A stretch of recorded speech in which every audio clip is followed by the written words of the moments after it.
तो आज उपमन्यु जी श्री कृष्ण को बता रहे हैं कि श्री कृष्ण आलस्य, तीक्ष्ण व्याधियां, प्रमाद, स्थान संशय, अनवस्थित चित्तता, अश्रद्धा, भ्रांति दर्शन, दुख, दौर्मनस्य और विषय लोलुपता, ये 10 योग साधन में लगे हुए पुरुषों के लिए योग मार्ग के विघ्न कहे गए हैं।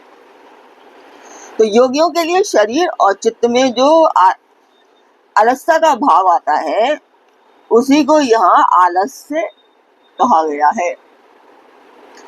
वात, पित्त और कफ, इन धातुओं की विषमता से जो दोष उत्पन्न होते हैं उन्हीं को व्याधि कहते हैं।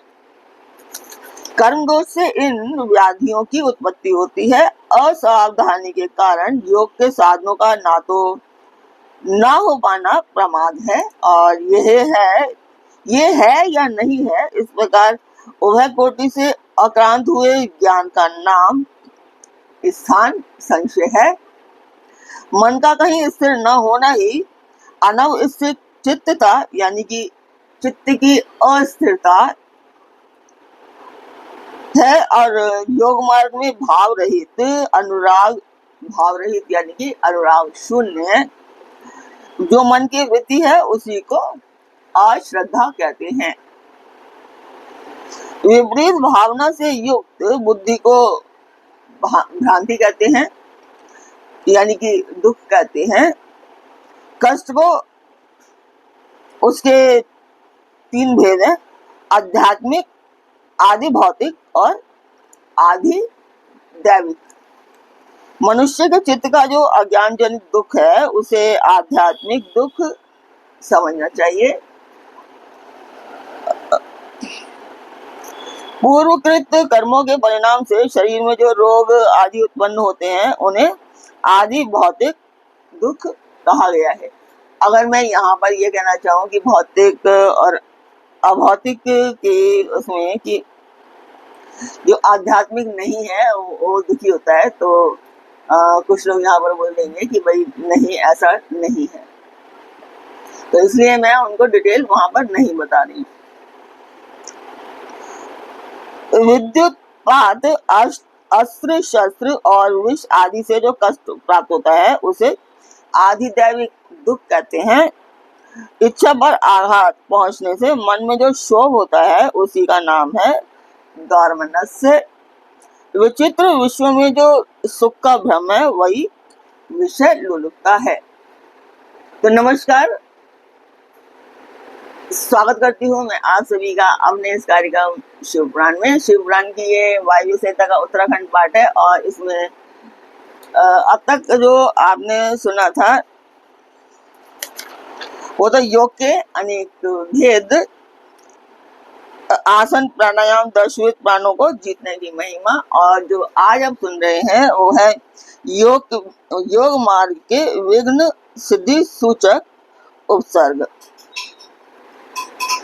तो अब हम इसके आगे शुरू करते हैं। तो उपमन्यु जी श्री कृष्ण को बता रहे हैं कि योग परायण योगी इन विघ्नों के शांत हो जाने पर दिव्य उपसर्ग प्राप्त होते हैं, वे सिद्धि के सूचक हैं। एक चीज तो सही है, जो योग करता है वो उसका मन शांत रहता है, और वो शांत मन से, और कोई भी व्यक्ति शांत मन से कुछ भी सोच सकता है, आगे बढ़ सकता है। तो सुबह अवश्य ही आपको योग करना चाहिए।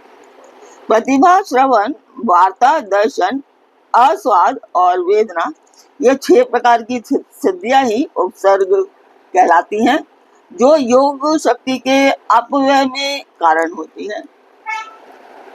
जो लोग कर सकते हैं वो करें, उनको जरूर करना चाहिए, पर जो नहीं कर सकते हैं उनको भी जितनी भी जो शारीरिक प्रॉब्लम्स हैं उनसे अगर जूझ रहे हैं तो वो नहीं कर सकते हैं, तो थोड़ा बहुत जितना भी वो कर पाए उनको अवश्य करना चाहिए।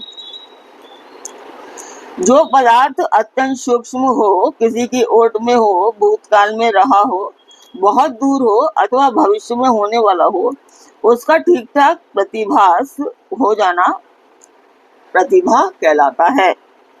सुनने का प्रयत्न न करने पर भी संपूर्ण शब्दों का सुनाई देना श्रवण कहा गया है। समस्त देहधारियों की बातों को समझ लेना वार्ता है।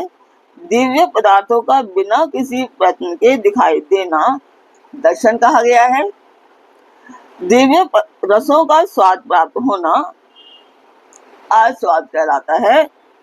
अंतःकरण के द्वारा दिव्य स्पर्शों का तथा ब्रह्मलोक तक के गंधादि दिव्य भोगों का अनुभव वेदना नाम से विख्यात है। सिद्ध योगी के पास स्वयं ही रत्न उपस्थित हो जाते हैं और बहुत सी वस्तुएं प्रदान करते हैं। मुख से इच्छा अनुसार नाना प्रकार की मधुर वाणी निकलती है। सब प्रकार के रसायन और दिव्य औषधियां सिद्ध हो जाती हैं। देवांगनाएं इस योगी को प्रणाम करके मनोवांछित वस्तुएं देती हैं। योग सिद्धि के एक देश का भी साक्षात्कार हो जाए तो मोक्ष में मन लग जाता है। यह मैंने जैसे देखा या अनुभव किया है उसी प्रकार मोक्ष भी हो सकता है। कृष्णता, स्थूलता, बाल्यावस्था, वृद्धावस्था, युवावस्था, नाना जाति का स्वरूप, पृथ्वी, जल, अग्नि और वायु, इन चार तत्वों के शरीर का धारण करना, नित्य अपार्थिव एवं मनोहर गंध को ग्रहण करना, ये पार्थिव ऐश्वर्य के 8 गुण बताए गए हैं। जल में निवास करना, पृथ्वी पर ही जल का निकल आना, इच्छा करते ही बिना किसी आतुरता के स्वयं समुद्र को भी पी जाने में समर्थ होना, इस संसार में जहाँ चाहे वहीं जल का दर्शन होना, घड़ा आदि के बिना हाथ में ही जल राशि को धारण करना, जिस विरस वस्तु को भी खाने की इच्छा हो उसका तत्काल सरस हो जाना, जल, तेज और वायु, इन 3 तत्वों के शरीर को धारण करना तथा देह का फोड़े, फुंसी और घाव आदि से रहित होना, पार्थिव ऐश्वर्य के 8 गुणों को मिलाकर ये 16 जलीय ऐश्वर्य के अद्भुत गुण हैं। तो ये था आज का पाठ। आपको कैसा लगा कमेंट बॉक्स में मुझे अवश्य बताएं। तो इसमें कुछ चेंजेस भी किए गए हैं, अवश्य बताएं। कमेंट कीजिए सब और सब्सक्राइब कीजिए, लाइक कीजिए एंड शेयर अवश्य कीजिए।